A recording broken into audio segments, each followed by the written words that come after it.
संबोधित करेंगे।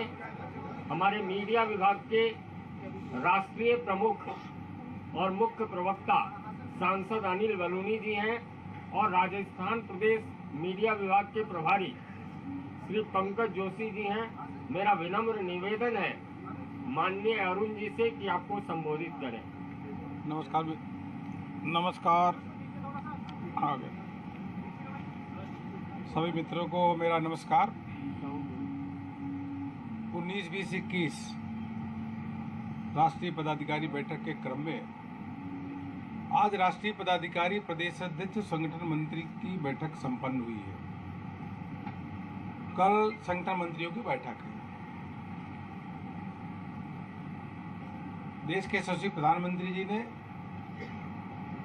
उद्घाटन सत्र में सभी प्रतिनिधियों को जहां संबोधित किया, उसी के साथ साथ माननीय राष्ट्रीय अध्यक्ष जी ने अभी समापन उद्बोधन में देश के कार्यकर्ताओं को, जो प्रतिनिधि हैं जिन्होंने भाग लिया, उनको आगामी कार्य योजना संगठन में निरंतर किस प्रकार से सर्वस्पर्शी सर्वव्यापी कार्य के लिए हम निरंतर काम करते रहे, उसके बारे में उनका व्यापक मार्गदर्शन मिला। 4 सत्र थे, 3 वक्तव्य जारी हुए। इसके साथ साथ आगामी कार्यक्रमों के बारे में भी विस्तृत रूप से चर्चा हुई है। 30 मई से 14 जून तक सेवा, सुशासन और गरीब कल्याण, यह भारतीय जनता पार्टी के कार्यकर्ता केंद्र सरकार में मोदी जी के नेतृत्व में गरीबों को समर्पित सरकार के 8 साल पूरे हुए हैं, उस पे कार्यक्रम होगा। कोशिश होगी और हर कार्यकर्ता यह प्रयत्न करेगा कि हर गांव में एक एक घर को जाकर के संपर्क करेगा। केंद्रीय मंत्रियों का टूर होगा।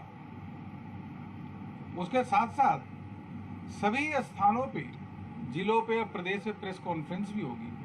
विभिन्न वर्गों के सम्मेलन होंगे, युवाओं के सम्मेलन, आदिवासियों के सम्मेलन, एसटी समाज के सम्मेलन, पिछड़े वर्ग के सम्मेलन, इंटेलेक्चुअल्स के सम्मेलन, व्यापक रूप से सभी कार्यकर्ता 75 घंटे इस 15 दिनों में अपना समय देंगे। इसके साथ साथ 21 जून अंतर्राष्ट्रीय योगा दिवस के रूप में मनाया जाता है। प्रधानमंत्री जी के प्रयासों से ही यूएनओ ने अंतर्राष्ट्रीय योगा दिवस के रूप में घोषणा की। भारतीय जनता पार्टी ने आज पदाधिकारी बैठक में संकल्प लिया है कि 75,000 स्थानों पे 75,000 स्थानों पे भारतीय जनता पार्टी के कार्यकर्ता अंतर्राष्ट्रीय योगा दिवस के अवसर पे योग शिविर लगाएंगे और उसमें भाग लेंगे। उसी के साथ साथ 23 जून डॉक्टर श्यामा प्रसाद मुखर्जी जी के बलिदान दिवस है। एक भारत श्रेष्ठ भारत के लिए उन्होंने प्राणों की आहुति दी। 23 जून को उनको श्रद्धांजलि देते हुए उस दिन से वृक्षारोपण का कार्यक्रम शुरू होगा। पूरे देश भर में कार्यकर्ता बूथ स्तर तक वृक्षारोपण का काम ये 6 जुलाई तक करने वाले हैं। संगठनात्मक जानकारी के संबंध में मैं बताना चाहूंगा कि सभी प्रदेशों की कार्यसमिति 10 जून तक, जिलों की कार्यसमिति 20 जून तक और 30 जून तक मंडलों की कार्यसमिति संपन्न होगी। भारतीय जनता पार्टी निरंतर अपने कार्यक्रमों में संरचना के रूप में एक विषय लेके चलती है कि निरंतर कार्यकर्ताओं का प्रशिक्षण होना चाहिए। हमें बताते हुए हर्ष हो रहा है कि सभी जिलों में और लगभग सभी मंडलों में ट्रेनिंग कैंप पूरा संपन्न हो चुका है और प्रदेशों के प्रशिक्षण वर्ग जो शुरू हो रहे हैं वह जुलाई तक सभी प्रदेशों में 3 दिन का प्रशिक्षण वर्ग भारतीय जनता पार्टी के संपन्न हो जाएंगे। क्योंकि यह आवश्यक है हमारे कार्यकर्ताओं को निरंतर हमारी कार्य पद्धति, हमारी विचारधारा, हमारे संस्कार और केंद्र सरकार की उपलब्धियां इत्यादि विषयों पर निरंतर उनको जानकारी मिलती रहे, यह हो जाएगा। इसके साथ जैसा मैंने कहा, अन्य कार्यक्रम तो पार्टी ने लिया ही है। माननीय राष्ट्रीय अध्यक्ष जी आज अपने उद्बोधन में देश भर के प्रतिनिधियों को कहा कि पार्टी की विचारधारा 2 सीटों से लेकर के 2 सीटों से प्रारंभ होकर के आज 302 सीट पे पहुंचे हैं माननीय प्रधानमंत्री जी के नेतृत्व में, उनकी नीतियों के कारण, उनकी लोकप्रियता के कारण। इसको हमको बनाए रखना है और निरंतर यह हमारे लिए यह सुनहरा अवसर है, ये बहुत ही अनुकूल अवसर है, जब ऐसे समय में हमारे प्रधानमंत्री जी के कारण एक पूरा अच्छा सकारात्मक वातावरण पूरे देश भर में है। उन्होंने यह भी कहा कि कई जनरेशन, आज हम 2 से 302 में पहुंचे हैं, 4 जनरेशन के लोगों ने अपने जीवन को खपा दिया है। इसलिए कमल पुष्प में के माध्यम से जो कार्यकर्ताओं ने त्याग और तपस्या देकर के पार्टी को लगातार यहाँ तक सींचा है, बढ़ाया है, उनके बारे में निरंतर अध्ययन करना चाहिए और चर्चा करना चाहिए, उससे प्रेरणा मिलती है।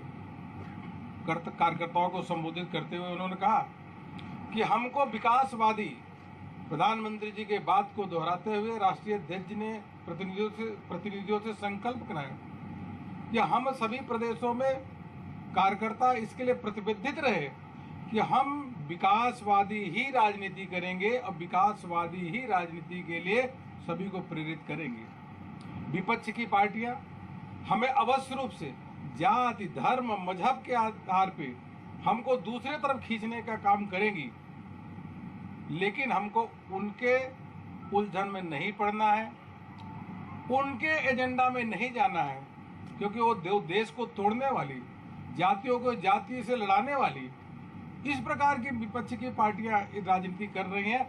हमको पूरा का पूरा ध्यान हमको विकासवादी ही राजनीति पे करना है और कोशिश करना है कि विकासवादी ही राजनीति पे विपक्ष की पार्टियां भी आकर के खड़े हों। इसके लिए हमको यह प्रयत्न करना है। इसलिए हमको बिल्कुल यह बात स्पष्ट है कि हमारा एजेंडा क्लियर है। गुजरात और हिमाचल प्रदेश के आगामी विधानसभा के चुनाव के बारे में भी प्रदेश अध्यक्षों ने वहां तैयारियों के बारे में भी एक प्रस्तुतिकरण दिया। गुजरात के प्रदेश अध्यक्ष CR पाटिल जी ने गुजरात के जो अभी तक चुनावी तैयारी है उसके बारे में उन्होंने बताया। उन्होंने कहा कि 9 विधानसभा के उपचुनाव हुए हैं। 9 की 9 विधानसभा चुनाव भारतीय जनता पार्टी जीती है। इन 9 सीटें कांग्रेस की थी।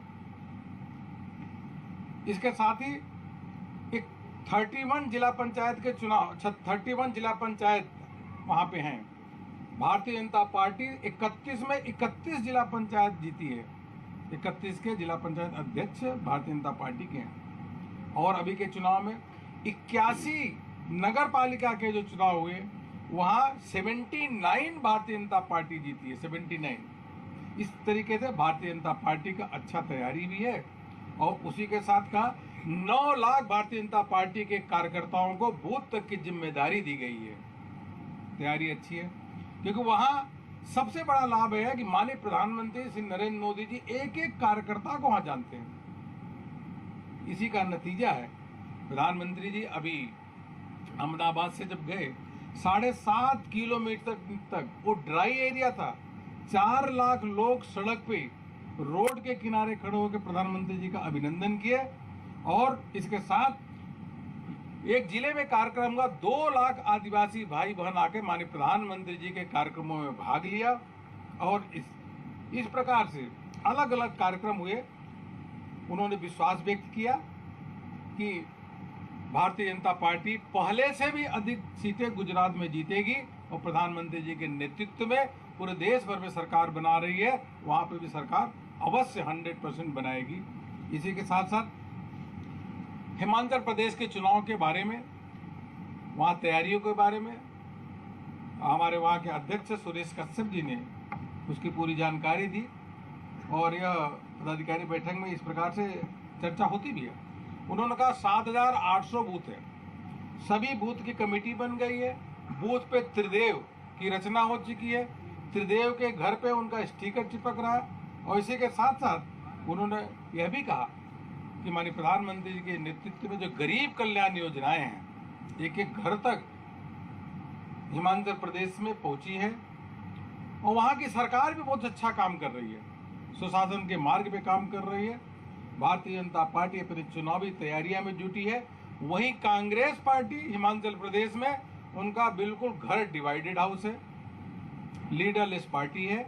और आम आदमी पार्टी का तो बिखराव हो गया, उनके प्रदेश अध्यक्ष, प्रदेश संगठन मंत्री और महिला मोर्चा के उनके प्रदेश के अध्यक्ष भी छोड़ के चले गए। इसलिए आम आदमी पार्टी का वहाँ धीरे धीरे अस्तित्व लगभग समाप्त हो गया। इन सब विषयों में विशेष रूप से चर्चा हुई है, ये मुझको आपसे बताना था। और राष्ट्रीय अध्यक्ष जी ने सभी कार्यकर्ताओं से कहा कि यह हम चूँकि वरिष्ठ कार्यकर्ता बैठे हैं, हमें अगली पीढ़ी को भी तैयार करना है, नेक्स्ट जनरेशन के लोगों को आगे बढ़ाना है, निरंतर बढ़ा भी रहे। हम उनको प्रोत्साहित करके और अधिक से अधिक युवाओं की बात सुने, युवाओं को अपने साथ जोड़े। भारतीय जनता पार्टी में हर वर्ग के लोगों को जितना अधिक से अधिक कनेक्ट करें वो करना ही चाहिए, ऐसा माननीय राष्ट्रीय अध्यक्ष जी ने कहा। और राष्ट्रीय अध्यक्ष जी माननीय प्रधानमंत्री जी के द्वारा किए गए जो गरीब कल्याण, किसानों के लिए किए गए कार्य, आदिवासियों के लिए, अनुसूचित जाति के लिए, शोषित वंचितों के लिए जो काम किए गए उन कामों का भी प्रशंसा किया है। और वैक्सीन के लिए जो 191 करोड़ वैक्सीन लगा है, उन्होंने कहा यह 191 करोड़ वैक्सीन इसलिए ही संभव होगा है क्योंकि देश का नेतृत्व देश के प्रधानमंत्री श्री नरेंद्र मोदी जी कर रहे हैं। यही मुझको आपसे करना था। आपको कोई प्रश्न हो तो जरूर मैं पूछूंगा और कहूँगा। और राजस्थान के बारे में भी जिक्र आया है। राजस्थान को लेकर क्या जिक्र है? योगेश जी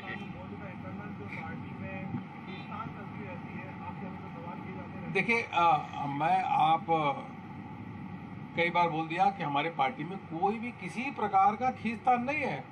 हमारे कार्यकर्ताओं में मतभेद तो हो सकता है लेकिन मनभेद नहीं होता। हमारे कार्यकर्ता एक हैं। खींचतान का ये तो कांग्रेस पार्टी में देखिए, गुजरात में प्रदेश अध्यक्ष छोड़ दिए, पंजाब में प्रदेश अध्यक्ष छोड़ दिए, यहाँ पे एक विधायक कांग्रेस का परसों ही वो इस्तीफा दे दिया। तो खींचतान तो वहाँ है। कांग्रेस पार्टी के अंदर राजस्थान में सभी विधायक अपने आप को मुख्यमंत्री समझते हैं और मुख्यमंत्री का किसी विधायक पे कंट्रोल नहीं है। आप क्या पूछ रहे थे सर?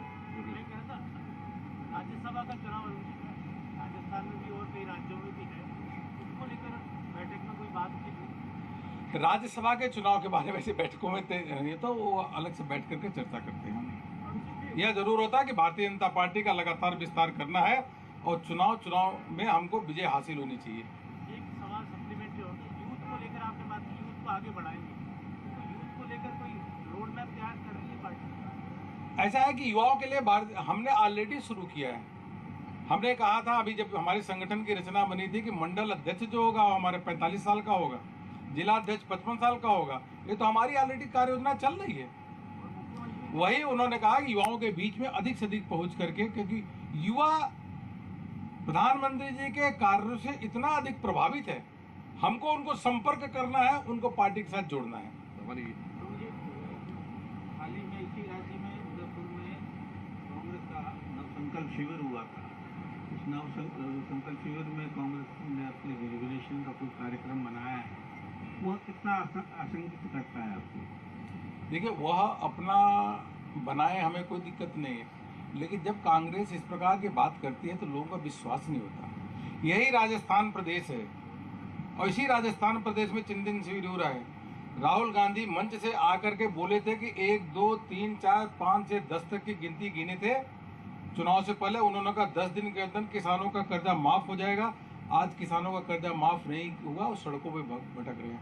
राहुल गांधी जी इसी राजस्थान की धरती पे आगे बोले थे कि चुनाव के 10 दिन के अंदर जो राजस्थान के युवा हैं उनको हम हर युवाओं को 3500 रुपये का बेरोजगारी भत्ता देंगे। आज तक युवा दर दर की ठोकरें खा रहा है, उनको बेरोजगारी भत्ता तो मिला नहीं। और तो और जो पेपर भी चोरी हो रहा है, पेपर पे डाका डाला जा रहा है और वह जाकर के नीलामी हो रहा है। युवाओं के मन में आक्रोश है। जिस प्रदेश में आकर के इतनी घोषणाएं आप करके गए थे, धोखे में सरकार में आ गए और उस प्रदेश में चिंतन शिविर कर रहे हैं और चिंतन शिविर में यह नहीं बता रहे कि हमने जो कहा था वो कितना किया। इससे बड़ा दुर्भाग्य क्या होगा? राजस्थान की जनता जानती है, अवश्य रूप से इसका चुनाव में भी जवाब देगी। उनके विधायक भी जानते हैं ये झूठ बोलने वाले मुख्यमंत्री है, झूठ बोलने वाली सरकार है, तभी तो उनके विधायक खुद ही इस्तीफा दे रहे हैं। अरुण सिंह जी, साल 2 प्रदेशों में चुनाव है, अगले साल 9 प्रदेशों में चुनाव है, टोटल 11 प्रदेशों में चुनाव है। चेहरे की लड़ाई हर प्रदेश में बीजेपी नेताओं के बीच चल रही है। क्या युवाओं को जोड़ने वाली भाजपा इस बार मुख्यमंत्री के चेहरे के लिए भी कोई आयु सीमा तय करेगी? देखिए, ऐसा क्या आयु सीमा कभी तय नहीं होती और यह पार्लियामेंट्री बोर्ड ही निर्णय लेता है, हम लोग निर्णय नहीं लेते। और दूसरी बात क्या है, हमारे यहाँ का मुख्यमंत्री के चेहरे की लड़ाई होती है, कभी हुई नहीं आज तक। हमारे यहाँ तो इतने कमल है, कमल ही चेहरा होता है, हमारे यहाँ कभी भी ये चीज़ नहीं होती। लड़ाई तो देखना हो तो कांग्रेस में देखिए ना किस प्रकार से पंजाब में स्थिति हुआ, सिद्धू और ये जो उनके मुख्यमंत्री है चन्नी के बीच में। हमारे यहाँ एक भी केस ऐसे देखिए कभी मुख्यमंत्री की लड़ाई होती है। हम लोग तो सत्ता में इसलिए आते हैं और राजनीति भी इसलिए करते हैं, समाज सेवा करने के लिए, अंत्योदय के संकल्प को पूरा करने के लिए।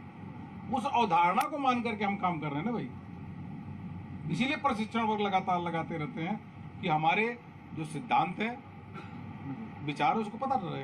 अरुण सिंह जी, राजस्थान के मुख्यमंत्री अशोक गहलोत ने कहा कि बलात्कार के बढ़ते मामलों की बड़ी वजह बेरोजगारी है, फ्रस्ट्रेशन हो रहा है, उस वजह से रेप के मामले बढ़ रहे हैं। आप क्या कहेंगे? भैया मैं क्या कहूँ, एक उनका मंत्री पहले क्या बोला था, ये मर्दों का प्रदेश है। शर्म आना चाहिए ऐसे मंत्री को, फिर भी गहलोत ने उसको हटाया क्यों नहीं? ऐसे मंत्री को तुरंत बर्खास्त कर देना चाहिए था। और अब यह मुख्यमंत्री बोल रहे हैं, शर्म आती है इस प्रकार से स्टेटमेंट देना। यह राजस्थान प्रदेश, ये शक्ति और भक्ति का प्रदेश है, शांति प्रिय प्रदेश है, यह समरसता का प्रदेश है। इस प्रदेश में इस प्रकार का मुख्यमंत्री वक्तव्य देते हैं, वह इसलिए दे रहे हैं कि विनाश काले विपरीत बुद्धि, उनकी मति भ्रम हो गई है, इसलिए इस प्रकार का लगातार स्टेटमेंट देते हैं। अपनी कमियों को छुपाने के लिए भारतीय जनता पार्टी पे सदैव दोषारोपण करते हैं। अरुण सिंह जी, आप कह रहे हैं कि कमियों को छुपाने के लिए, अरुण जी हाँ, आप कह रहे हैं कि कमियों को छुपाने के लिए इसलिए गहलोत जी ऐसा करते हैं, पर आपको पता है कि राजस्थान के कैबिनेट मंत्री जो है डॉक्टर महेश जोशी, उनके बेटे के ऊपर रेप का आरोप है। पर आपकी जो राजस्थान की लीडरशिप है वो इस मुद्दे को जिस तरह से सस्टेन्ड कैंपेन बनाकर उठा सकती थी, उठाया ही नहीं गया है। कहा यह जा रहा है कि मिली भगत है, वहां से कह दिया गया है कि इस मुद्दे को ना उठाया जाए। और आप अगर बता दीजिए, यहाँ पे कोई लगातार कोई प्रेस कॉन्फ्रेंसेस आपके नेताओं ने की हो इस मुद्दे को लेकर, कितना बड़ा मुद्दा है कि कैबिनेट मंत्री के बेटे के ऊपर रेप का आरोप लगा हुआ है और आपके नेता जो है यहाँ पर वो मुद्दे को उठा ही नहीं पा रहे। यह कांग्रेस पार्टी में रूटीन हो गया है। एक कांग्रेस पार्टी के जो गहलोत जी के लेफ्ट में रहते हैं मंत्री, उनके बेटे पे रेप के आरोप लगना, दूसरा जो राइट में मंत्री बैठते हैं उन पे खुद हत्या का उन पे केस लगना। सर, क्या और उसके बावजूद भी आपको क्या लगता है बीजेपी को इस मुद्दे को उठाना चाहिए था? ठीक, बीजेपी सारे मुद्दे उठा रही, लेकिन क्या है कि राजस्थान में बहुत मुद्दे आ रहे, रोज 10 मुद्दे आ रहे। यह राजस्थान प्रदेश में 16 रेप पर डे हो रहे हैं, 7 हत्याएं प्रतिदिन हो रही है। राजस्थान अपराधीकरण में नंबर 1 प्रदेश है, महिला जो बलात्कार के केस में नंबर 1 है। एससी के ऊपर जो अत्याचार है, हमारे दलितों भाइयों पे अत्याचार हो रहा है, वो नंबर 2 पे है पूरे देश भर में। राजस्थान में जंगल राज है, हाहाकार है चारों ओर। हम रोज सड़कों पे आ रहे हैं, हमारे कार्यकर्ता मुद्दा उठाते हैं तो उनको जेल में डाल दिया जाता है। कई कार्यकर्ताओं को जेल में डाल दिया गया, लेकिन फिर भी हमारे कार्यकर्ता बिल्कुल भी इससे डरने वाले नहीं है। गहलोत जी कितने भी कार्यकर्ताओं को जेल में डाले, हम मुद्दे को लगातार उठाते रहेंगे, उठाएंगे भी। जिस मंत्री के बेटे के ऊपर रेप का आरोप है उनको इस्तीफा देना चाहिए। बिल्कुल इस्तीफा देना चाहिए, क्यों नहीं इस्तीफा देना चाहिए? आरोप लगा तुरंत इस्तीफा दो। प्रदेश कांग्रेस देश में बेरोजगारी की जो स्थिति है, राज्य सरकार केंद्र पर आरोप लगाती है, केंद्र कहती है राज्य सरकार जिम्मेदार है। आरक्षण के लिए एक तरफ प्राइवेट सेक्टर में आरक्षण की मांग होती है, दूसरी तरफ SC/ST रिजर्वेशन में क्रीमी लेयर लागू करने की मांग होती है। हमारी भी सरकार है, कांग्रेस की भी सरकार है राज्य में। कांग्रेस की तो बची कुछ 3 राज्य में बची है, वो भी जाने वाली है।